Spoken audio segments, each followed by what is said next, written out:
नमस्कार दोस्तों, आज के हमारे इस वीडियो में हम आपके लिए एक नन्ही सी चिड़िया के शिवरात्रि व्रत की कहानी लेकर आए हैं।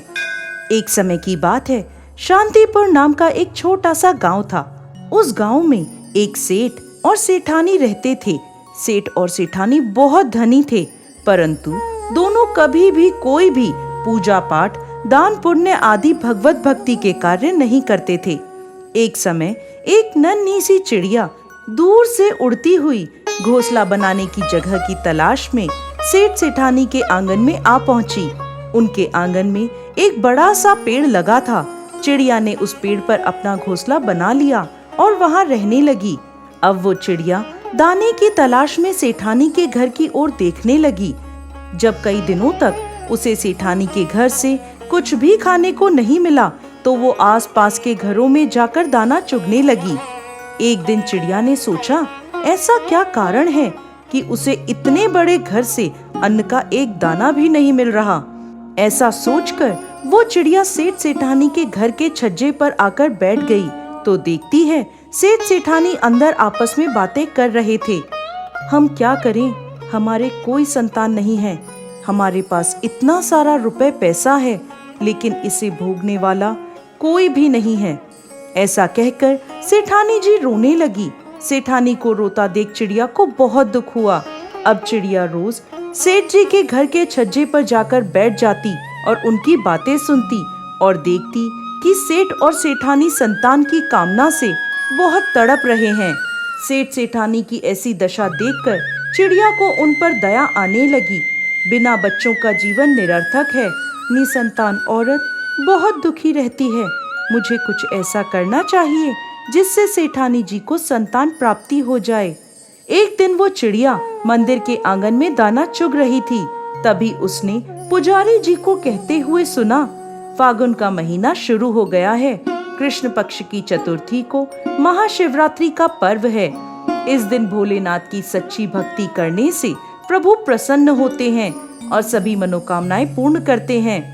पंडित जी की ऐसी बात सुनकर चिड़िया ने निश्चय कर लिया कि वो सेठानी के संतान प्राप्ति के लिए भोलेनाथ से प्रार्थना करेगी। ऐसा सोचकर चिड़िया ने वहां से उड़ान भरी। छोटी सी चिड़िया भूखी प्यासी कई दिनों की यात्रा करती रही और आखिरकार कैलाश पर्वत पर पहुंच गई। कैलाश पर महादेव और माता पार्वती को देखते ही नन्ही सी चिड़िया गिरकर बेहोश हो गई। माता पार्वती ने चिड़िया को अपने हाथों में उठाया और कहने लगी, चिड़िया, तुम्हें क्या परेशानी है? तुम यहाँ कैलाश पर कैसे आई? चिड़िया बोली, माता, मैं एक छोटे से गांव में रहती हूँ, जहाँ एक सेठ और सेठानी रहते हैं, जो निसंतान होने के कारण बहुत दुखी रहते हैं। मैं उस सेठानी को संतान के लिए तड़पता हुआ नहीं देख सकती। सेठ सेठानी की संतान प्राप्ति की कामना से मैं यहाँ कैलाश पर आपके पास आई हूँ। चिड़िया की बात सुनकर माता पार्वती भोलेनाथ से कहने लगी, स्वामी, सेठ सेठानी के संतान का योग है या नहीं?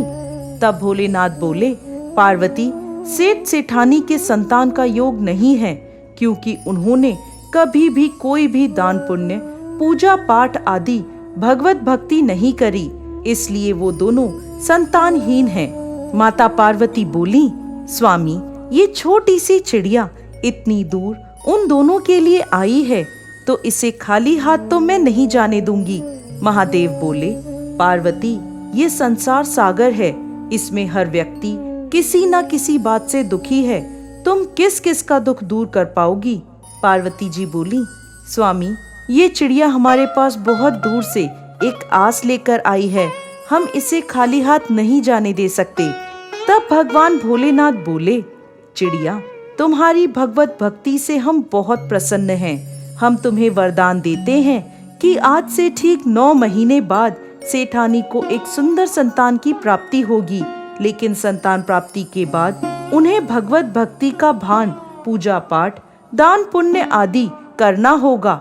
ऐसा सुनकर चिड़िया बहुत खुश हो गई। भोलेनाथ और पार्वती जी का आशीर्वाद लेकर फिर वो वहां से चल दी। सेठ जी के घर पहुंचकर चिड़िया को पता चला कि सेठानी गर्भ से है। 9 महीने बाद सेठानी ने एक सुंदर पुत्र को जन्म दिया। ये देखकर चिड़िया बहुत खुश हुई। अब चिड़िया आंगन में बैठी सेठानी के बच्चे को बड़ा होता देख रही थी। बच्चा जो कुछ भी खाता पीता इधर उधर गिरा देता। गिरे हुए खाने को चिड़िया उठाकर खा लेती थी। धीरे धीरे समय बीतता गया और देखते ही देखते सेठानी का पुत्र 5 वर्ष का हो गया। 5 महाशिवरात्रियां आई और चली गईं, परंतु सेठ और सेठानी ने कोई भी भगवत भक्ति का पूजा पाठ आदि का कार्य नहीं किया था। अब चिड़िया को इस बात की चिंता होने लगी। चिड़िया ने सोचा, मुझे कुछ न कुछ तो करना ही होगा, क्योंकि इन्हें भगवत भक्ति का ज्ञान कराना बहुत जरूरी है। अब चिड़िया ने एक बार फिर कैलाश पर्वत की ओर उड़ान भरी।